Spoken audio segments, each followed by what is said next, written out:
ओम श्री साई नाथाय नमः। कैसे हैं आप सभी? उम्मीद करूंगी बाबा की कृपा से आप सभी बहुत अच्छे होंगे। आज मैं आई हूँ आप सभी के सामने एक लॉन्ग वीडियो लेके, और आप सभी को मैं आज समर्पण के विषय में बताऊंगी। समर्पण एक ऐसी शक्ति है जिससे हमारा हर एक कार्य पूरा होता है। देखिए, जीवन में ऐसे कुछ घड़ी आती है जिस घड़ी में ना हमारे हाथ में कुछ होता है और ना ही हम कुछ कर सकते हैं, लेकिन सिर्फ और सिर्फ अगर हम परमात्मा पे हमारे पूरे जीवन को समर्पित कर देंगे, उससे बढ़िया कुछ भी नहीं हो सकता। क्योंकि समर्पण में एक अलग ही शक्ति होती है। जब हम हर एक चीज़ को बारीकी से चिंता करते हैं, ये क्या होगा, वो क्या होगा, ये करने से क्या होगा, वो करने से क्या होगा, तो हम अपने ऊपर कर्ता भाव करते हैं। और जब हम अपने ऊपर कर्ता भाव करते हैं कि मैं ही सब कुछ करता हूँ, मैं ही चिंतित हूँ, मेरे लिए मैं ही सोच रहा हूँ, तो हमारे अंदर अहम भाव, अहंकार बोध आएगा। जब हमारे अंदर अहंकार आ जाएगा, तब हमारी उन्नति, हमारे अच्छाई सब दूर होते चले जाएंगे, ईश्वर भी हमारे से दूर हो जाएंगे। इसलिए हमारे लिए हम चिंतित तो हुए तब जब हमारे हाथ में कुछ है। जैसे हमारे हाथ में अभी कर्म करना है, तो ही हम आगे जा सकते हैं, तो ही हमारा चीज़ें सारे बदल सकता है। वो कार्य हम करें, ना कि हम ये सोचें कि हमारे आगे भविष्य क्या होने वाला है। इसलिए हम बहुत चिंतित हो जाते हैं और हम अपने आप को बहुत ज़्यादा मुश्किल में, परेशानी में डाल देते हैं। जब हमसे कोई उलझन सुलझता नहीं है, तब हम सोचते हैं कि क्यों ऐसे हुआ, क्यों ऐसे हुआ। सभी का एक ही इलाज है, एक ही रामबाण इलाज है, वो है अपने आप को अपने प्रभु के प्रति समर्पित। जिस दिन से ये आप सरेंडर कर दोगे अपने आप को, उस दिन से आप बहुत हल्के हो जाओगे, बहुत ज़्यादा अपने आप को अच्छा महसूस करने लगोगे। क्योंकि जो आपके हाथों में है, जो कर्म आप कर रहे हो, वो बहुत मेहनत से, शिद्दत से, ईमानदारी से करो और कुछ ना सोचो। बस वही आपके हाथ में है, वही चीज़ आप करो और आराम करो, अपने लाइफ को एंजॉय करो। सीधी सी बात है। आपको जितना भी मिला है, जैसे भी मिला है, उसमें संतुष्टि रखना कोशिश करो कि मैं इसमें ही संतुष्ट हूँ। भगवान के दिए गए हर एक चीज़ को बहुत बारीकी से देखो कि ये मिला है मुझे, ये मिला है मुझे, ये मिला है। कितना कुछ मिला है आपको, उसका आप हिसाब किताब लगाओगे तो आप खुशी से पागल हो जाओगे, झूम उठोगे कि मुझे इतना कुछ मिला है, इतने मेरे नसीब में इतना कुछ है, और बाकियों के नसीब में ये भी नसीब नहीं है। हम अच्छे खासे घर में रहते हैं, खाना खाते हैं, हम कितना अच्छे से लग्जरी अपना लाइफ को जीते हैं, लेकिन दूसरों को देखिए, दूसरों के पास ना ही छत है, वो बाहर में सोते हैं, जैसे मन तैसे पहन लेते हैं, खाना खा लेते हैं। हमारे पास तो उतना है ना। तो इसलिए अपने आप को जब तक ना हम समर्पित ना करेंगे, तब तक हमारी उन्नति कभी नहीं होगा। हम अपने आप में चिंता करेंगे तो हमारे अहंकार हमारे ऊपर हावी होगा। जब अहंकार हमारे ऊपर हावी होगा, तब हमारे ईश्वर हमारे साथ कभी नहीं देंगे। बाबा हमेशा ये कहते थे कि चिंता अहंकार की जननी है।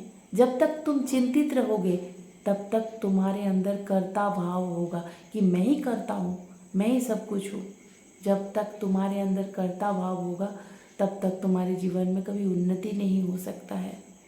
इसलिए हमेशा ईश्वर के प्रति शरणागत होए और जो भी आपको मिला है उसके लिए शुक्रिया अदा करना ना भूले।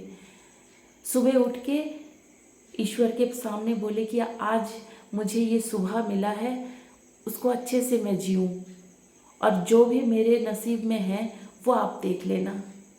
ये कोशिश करो कि किसी को कभी भी दुख तकलीफ़ ना दो, आपके वजह से कोई दुखी ना हो, आपके वजह से किसी का भी आँख से आंसू ना निकले, ये सब अगर आप ध्यान रखने लग जाओगे ना, अपने कर्मा पे ज़्यादा जोर डालोगे। मोटा मोटा सा बात ये है कि आप अपने कर्मा पे अगर जोर डालोगे, अपने आप को पूरा समर्पित कर दोगे, तो इसमें ही आपके उन्नति हो सकता है। ईश्वर आपके हर एक चीज़ को संभालेंगे। जो भी आपने ऐसे सोच लिया है कि ये सुलझने वाला है ही नहीं, अब तो ये खराब हो ही जाएगा, लेकिन वहाँ से ही शुरुआत होता है कुछ अच्छी चीज़ों का। ठीक जैसे ना गर्मियों में हर एक पेड़ का पत्ता सूख के गिर जाता है, लेकिन एक उम्मीद सा लगा रहता है कि बारिश फिर से आएगा, फिर से इसमें हरे हरे पत्ते होंगे। हमेशा ईश्वर का करिश्मा तभी शुरू होता है जब हमारे लाइफ में कुछ भी अच्छा नहीं चल रहा है, ऐसे लगता है कि सब कुछ ख़त्म हो गया है, अब तो कुछ बाकी नहीं है, बस सब कुछ ख़त्म है। उसी क्षण से हमारे ज़िंदगी में अच्छा होने लगता है, शुरुआत हो जाता है ईश्वरी कृपा। जब तक हम अपने आप में कर्ता भाव रखेंगे, तब तक हमारे ईश्वर का कृपा नहीं हो सकता। अब आपके हाथों में है, अपने लिए आप चिंता करोगे ज़्यादा या समर्पित हो जाओगे। दो रास्ता आपके पास है कि अगर आप अपने आप को चिंतित रखोगे तो अपने आप को बहुत ज़्यादा मतलब डिप्रेस्ड अनुभव करोगे, बहुत ज़्यादा आप परेशानी में हो जाओगे।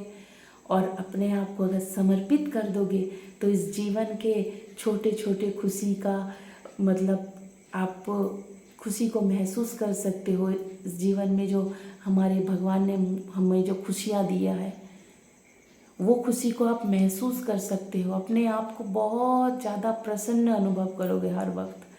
आपको मैं वादा करती हूँ, अगर आप ये काम करोगे ज़रूर आप हमेशा खुश रहोगे। किसी का इतना हिम्मत होगा ही नहीं कि आपको चोट पहुँचा के जाए, क्योंकि आप अपने ईश्वर के प्रति समर्पित हो गए हो। तो आपको चिंता करने की कोई भी ज़रूरत नहीं है, क्योंकि हमारे नैया, हमारे गाड़ी स्वयं ईश्वर के हाथ हो जाता है। हम अपने आप को पूरी तरीके से उन पे समर्पित कर देते हैं।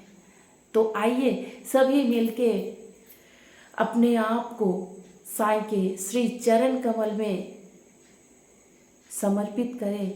हे साईं, हम सभी को संभालो और हमारे जीवन नैया पार लगाओ। हम अपने लिए नहीं सोच पाएंगे, हम इतने बुद्धिमान नहीं हैं, हमारे अंदर इतना ज्ञान है ही नहीं कि हम हमारे लिए कुछ अच्छा सोच सके। हमारे लिए अच्छा सोचने वाले आप हो साईं, इसलिए हम हमारे पूरे जीवन को आप पे समर्पित करते हैं। ओम साई राम, जय साईनाथ।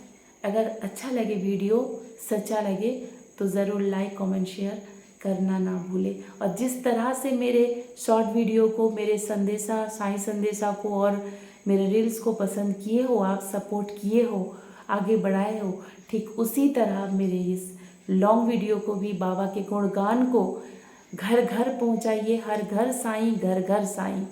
और शायद ये वीडियो देख के किसी का भी थोड़ा सा उम्मीद जगे, जिसको जीवन से एकदम नाकामयाबी मिल रहा है, उसको थोड़ा सा अच्छा लगे, शायद किसी का उपकार हो जाए। ओम साई राम, जय साईनाथ। सभी खुश रहिए, साईं में रहिए। ओम श्री साईनाथाय नमः।